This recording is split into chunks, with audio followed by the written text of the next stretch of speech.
Recognizes Mr. Connolly. Thank you, Mr. Chairman. And thank you to all of our witnesses. It is sobering and very moving to hear you. And Mr. Vargas, Andrews, your pain and your sacrifice, I want you to know will stay with us for a long time. And I hope will guide us as we make life and death decisions about war and peace. Because human beings are at stake. It isn't just broad, big, huge geopolitical dynamics. It's people like you who have to bear the brunt of the decisions we make, and we need to bear that responsibility. So thank you for having the courage to be here. Thank you for shedding your tears with us. And know that you're making a difference with your testimony here today on all of us. This hearing, and Lieutenant Colonel, I don't know your politics, but I think what you said needs to be taken to heart at several levels. But let me pick the one about the reputation of the United States with respect to being a faithful ally. I couldn't agree with you more. I think that's really important, and it goes back to 1975, at least, in the fall of Saigon, which, by the way, was very messy. Not a pretty sight at all. Talk about faithlessness. All kinds of people were left behind in a very ugly and public way. And for years thereafter, it remained chaotic.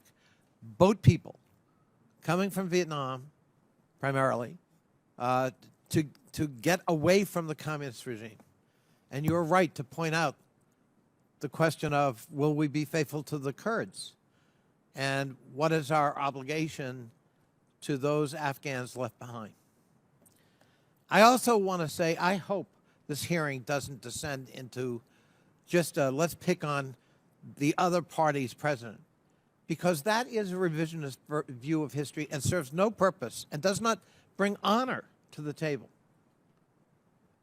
As you said, Lieutenant Colonel, mistakes were made over a series of administrations, going back to George W. Bush deciding there were weapons of mass destruction and Iraq was a priority, and we took our eye off what we were trying to do in Afghanistan.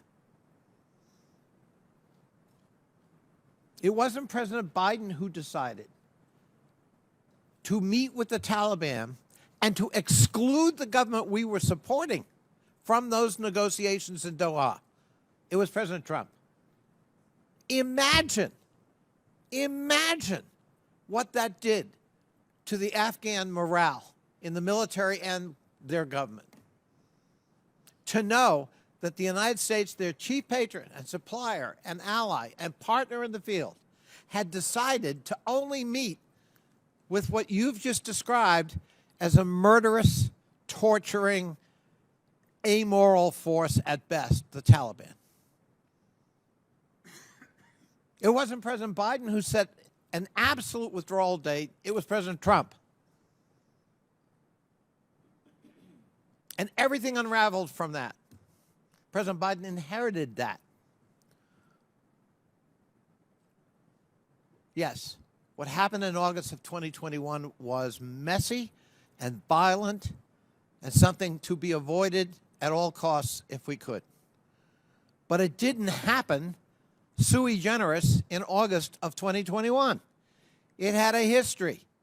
There was a context, and there were previous decisions made that led to that tragedy. And to try to now make this a partisan advantage cheapens the experience of so many who gave so much, including our Afghan allies.